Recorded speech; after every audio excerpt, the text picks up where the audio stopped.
zhvilluar një telefonat dhe në këtë telefonat u bëj qartë që nuk ka premisa për një rezultat nëse do të kishte një takim të mundshëm, kështu që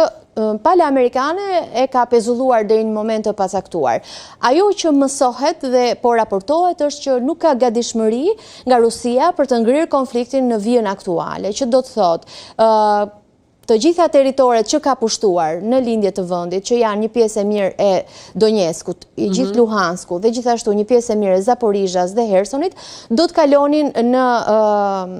do të quheshin të Rusisë nëse do të pranohej propozimi që ka bërë Donald Trump dhe lufta do të pushonte. Por Rusia do të gjithë rajonin e Donbasit, jo aq sa ka pushtuar, kështu që kërkon largimin e trupave ukrainase nga ajo pjesë e territorit të cilën nuk e kontrollon. Sepse pati një moment që Trump bëri një lloj thirrje, le të themi, që pse mos po më përgjigjet Rusia pozitivisht edhe pse Putin po më del nga fjala, sepse unë e marr të mirëshën që Putin do më përgjigjet sa ai shmisor sa ishte ai me mua. Dhe ndërkohë, nëse ai nuk pushon dhe të dyja shtetet nuk pushojnë luftën mes tyre, unë do ndërhyj. Dhe kjo ndërhyrja u si kërcënim nga ana e Putin dhe në Kremlin u pa ndryshëm. Si kërcënim duhet në fakt ishte e papritur edhe pse në një farë mënyre ishte një kthes të cilën kishte ardhur koha që Donald Trumpi ta merrte, edhe vetë tha kur njoftoi sanksionet, sepse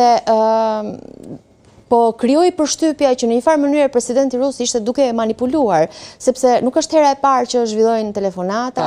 që ka pasur edhe takime, ka pasur fjalë bukura nga ana e presidentit rus, por në fund nuk ka pasur asnjë rezultat. Dhe kjo është parë si një lloj manipulimi nga ana e presidentit Putin. Duhet të thënë që për presidentin Putin kjo është gjëja që di të bëj më mirë, të manipuloj, dhe vetë Donald Trump e ka pranuar diçka të tillë edhe kur njoftoi sanksionet. Unë me Putin zhvilloi biseda shumë të mira, kam raporte të mira, por në fund pastaj lufta vazhdon, bombardimet janë intensifikuar, nuk ka asnjë rezultat. Kështu që kishte ardhur koha, tha ai, që të ndërmarrë këtë hap. Megjithatë, duhet të thënë që ka një predispozit gjatë gjithë kohës nga presidenti amerikan për të lënë dritaren e dialogut të hapur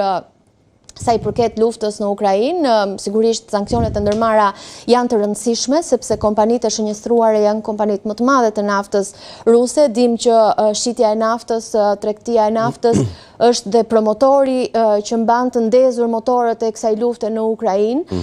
dhe pa me njëherë se si ishin reagimet e partnerëve të Rusisë me Indinë dhe Kinën që njoftuan, që u raportuan nga burimet të caktuara që do të ndërprisnin pra deri në një farë mënyrë biznesin e naftës me Rusinë, pikërisht për shkak të frikës së sanksioneve amerikane. Dhe për Rusinë kjo është një goditje shumë e madhe, sepse pas sanksioneve europiane e ka orientuar të gjithë ekonominë e vet, të gjithë tregtinë e ka orientuar nga vende partnere siç janë India dhe Kina, kështu që do të ishte një goditje shumë e madhe si për Rusinë, ashtu edhe për makinerinë e luftës. Por presidenti amerikan e ka bërë të qartë që këto do të ishin masa të kthyeshme nëse Putin do të pranonte të ulej në një tryezë dhe do të pranonte kushtet. Se duhet të thënë që është edhe një arritje fakti që ka një unifikim në qëndrim të amerikanëve, europianëve dhe ukrainës sa i përket pozicionit të luftës. Duhet kujtojmë që deri para pak kohësh Zelenski nuk pranonte që të flitej për ngrirje të luftës në kufit aktual, sepse kërkonte tërheqje të trupave ruse nga tokat e pushtuara. Ndërkohë tani bashkë me europianët ka një dakordsi që do të pranonte pushim të luftës në këto linja të frontit. Pra duke sigurisht më kokfort Zelenski më përpara dhe më pak i bindur. Domethënë ka bërë një hap drejt paqes dhe të cilën përballë të cilit presidenti Putin nuk ishte se si të mos reagonte tani kur në fillimet e mandatit të tij të parë kur negocionte paqen, fajsonte në një farë mënyrë Ukrainën për kokfortësi, ndërkohë që Ukraina po bën lëshime të rëndësishme. Rusia nuk ka hequr dorë nga asnjë prej kërkesave të veta maksimaliste që kanë të bëjnë me përvetësimin e një pjesë të mirë të Ukrainës dhe demilitarizimin e Ukrainës. Ndërkohë, e përmendëm faktin që janë dy kompani shumë të mëdha nafte, por sa do ndikojë kjo gjëja nga ana ekonomike në Europë? Dhe mbi të gjitha, a do mund të preket mbas edhe Shqipëria nga një goditje e tillë ekonomike e naftës për Europën, se njëra prej kompanive ishte furnizuese kryesore për Hungarinë dhe për Slovakinë. Janë dy vende që vazhdojnë të bëjnë biznes Vladimir Putin dhe me Rusin. Ajo nga e cila do të prekemi mendoj është fakti që çmimi i naftës që tani është rritur në tregjet globale, kështu që kjo gjë do